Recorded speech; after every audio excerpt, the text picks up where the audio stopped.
Hey, I'd like to welcome everybody to my Duke Hoops blog, and I'd like to congratulate the Tar Heels on a big victory last night. They deserved to win, and you know, you just have to tip your cap to them and move on. Hopefully, we can get them next Sunday in the finals of the ACC tournament. Uh, Duke, I think, is still in good shape for a number one seed, depending on how the tournament goes, the ACC tournament that is. And Carolina, I think, probably could get, if they were to probably make it to the ACC tournament championship game, they could be in line, depending on what else happens with the other teams. Could probably get in there and sneak in as a two seed, which you don't want that team being at the bottom of your bracket. If you're a one, I can promise you that.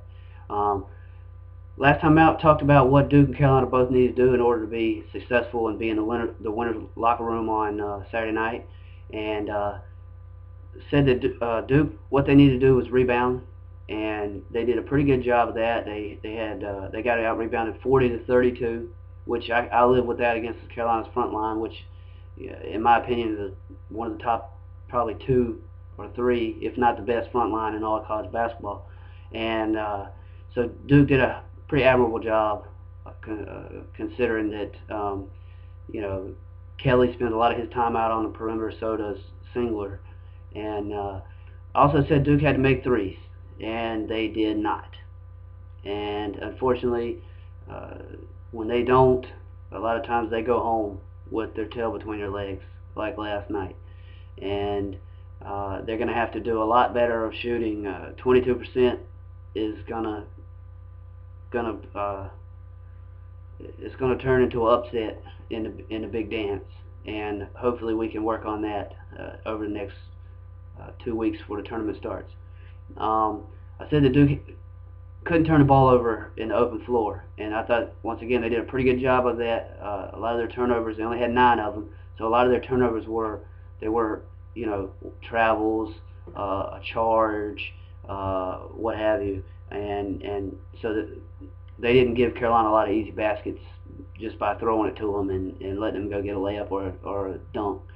And as far as North Carolina goes, I said they needed to really out-rebound Duke, and they out-rebounded them by 8. I said that Duke was that was in Duke's favor as far as not being a big advantage, and Carolina, they'll take that. They'll take an 8-point or 8 more rebounds any night.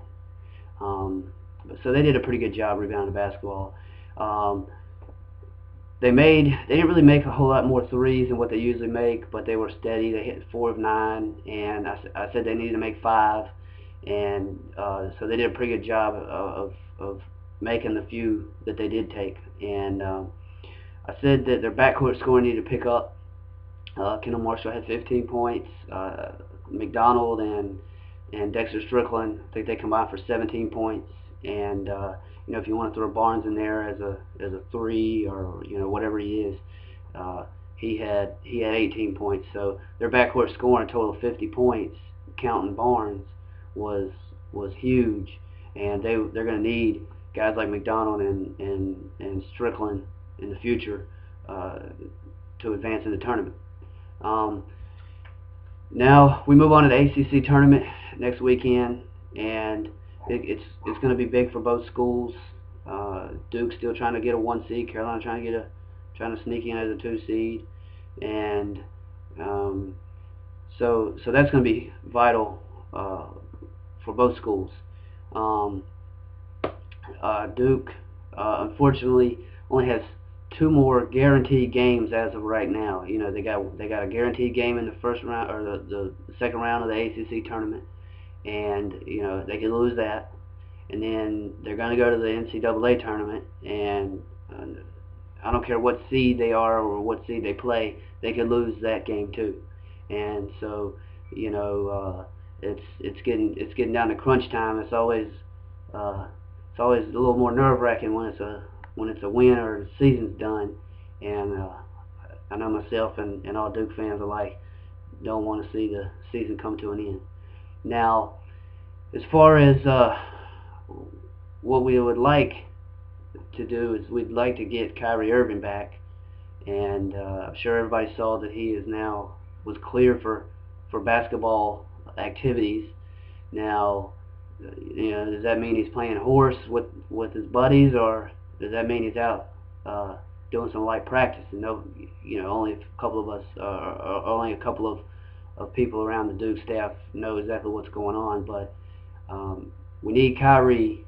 We need Kyrie back, even if it was only for a second or a third round ball game. Kyrie is huge.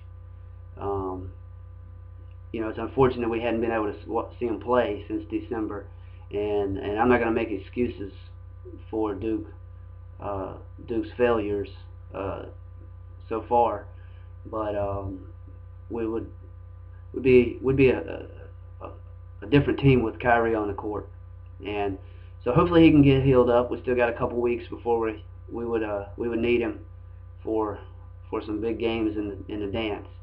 Now, who knows whether or not he'll play, or if he doesn't play anymore, is this the last time we've seen Kyrie play in a Duke uniform? Who knows?